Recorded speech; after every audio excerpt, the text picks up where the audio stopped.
So here we are, start of black IPA.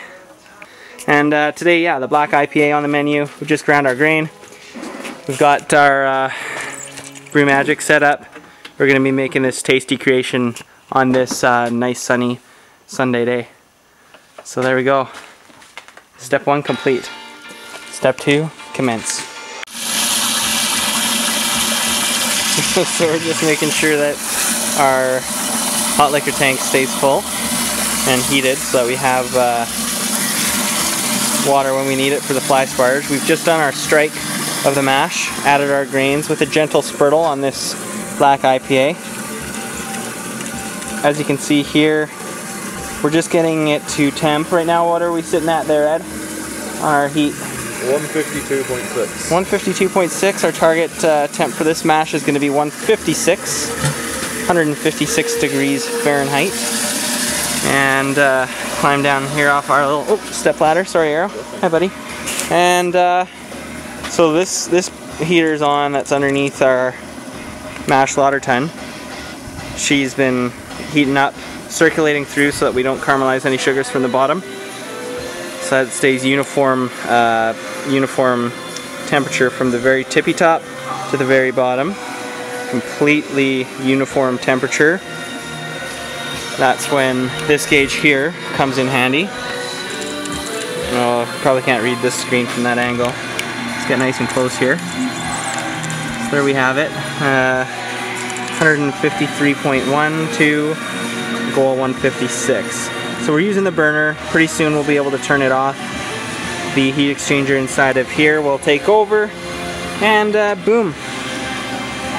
We maintain that for an hour. So we're pretty close. It's a nice quick process to get there. So pretty soon it will say like turn off burner. So we'll cut it out. Then the heat regulator inside of here will take care of the rest. So we've done our mash. Now we're doing our fly sparge. So we've got, from the hot liquor tank, we've got liquid being pumped through the system back up into our mash lauter tun. So this is the process of lautering right now, or sparge, fly sparge.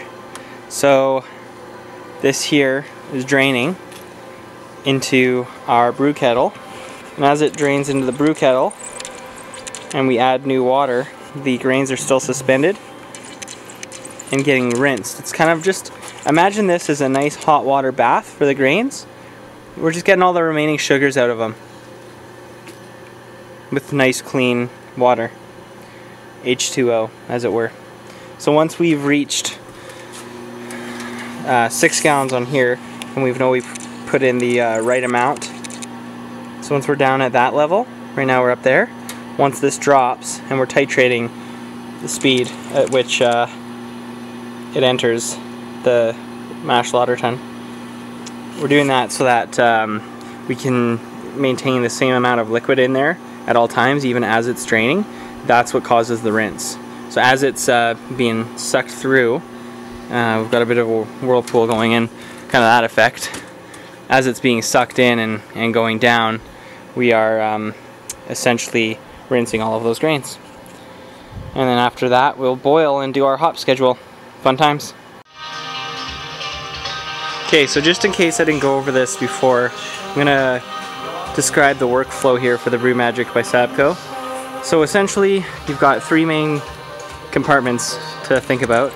Your hot liquor tank, your mash lauter tun, and your boil kettle, and then from there your primary fermenter through a chill wizard in our situation. Otherwise you'd have to rapidly cool your wort. So anyways, we'll get into that by the end.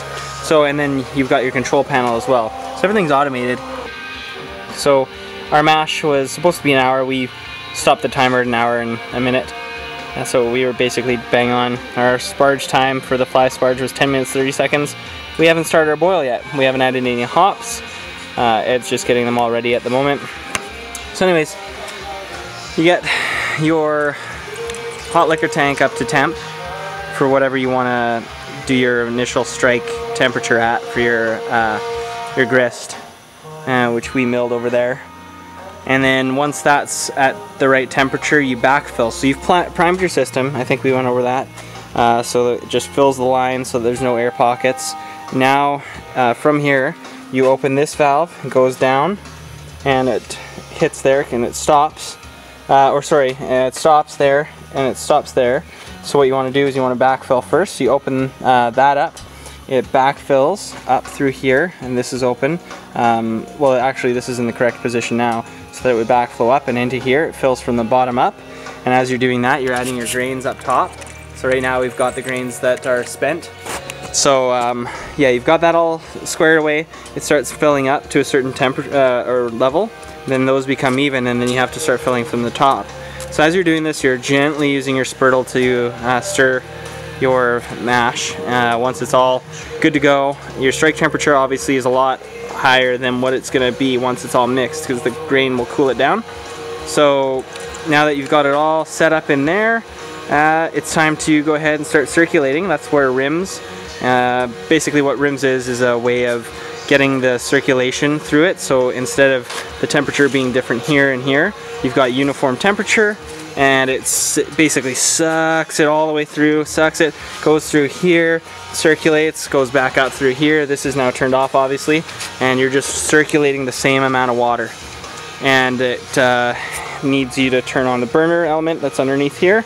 Let's take a quick look. So there's a burner element under there, as well as well actually all three of these have burner elements. So that's on, and it will indicate you on here what your current temperature is. And as the burner element's on, you're not caramelizing any sugars from the bottom because you're sucking liquid through, so it's always new liquid getting heated until you get to your correct temperature.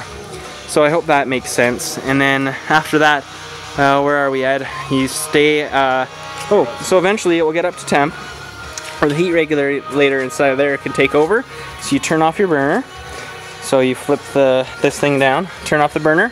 Now your liquid is still circulating, but inside of this puppy, this bad boy, is the heat regulator that will keep your mash at a constant temperature. In our case, for this brew, we went pretty high on the scale. We did 156 degrees Fahrenheit. So once you got that all done, it's been circulating for an hour. You can either batch sparge or fly sparge. We did a fly sparge, which is essentially add liquid, let it go through into here, and let this drain. So you're adding the liquid from here. So as this is draining from here into the boil kettle, you're filling with the pump, you're filling this back up.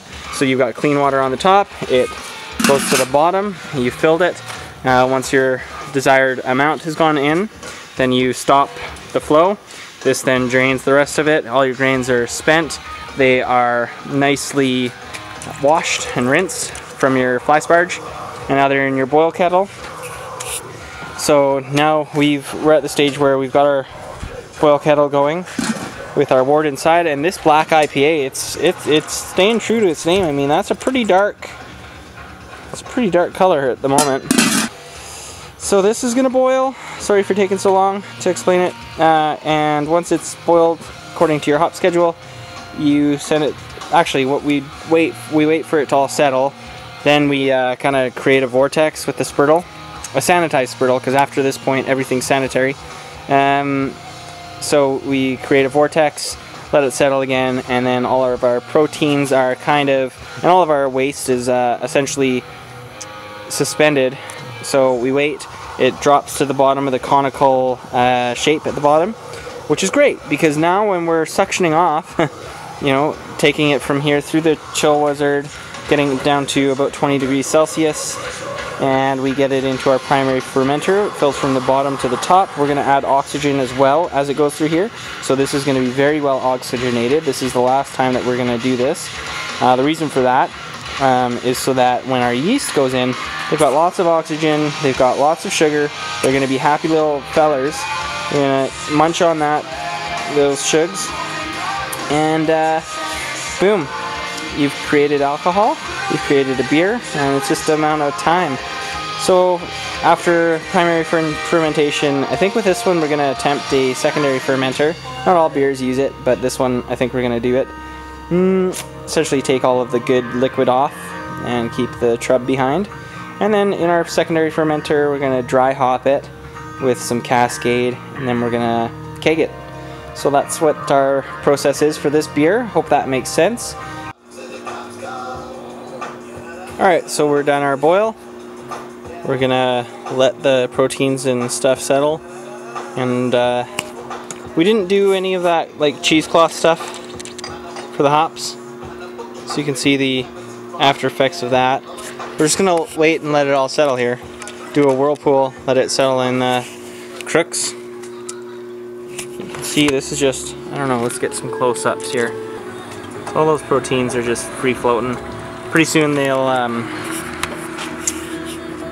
settle.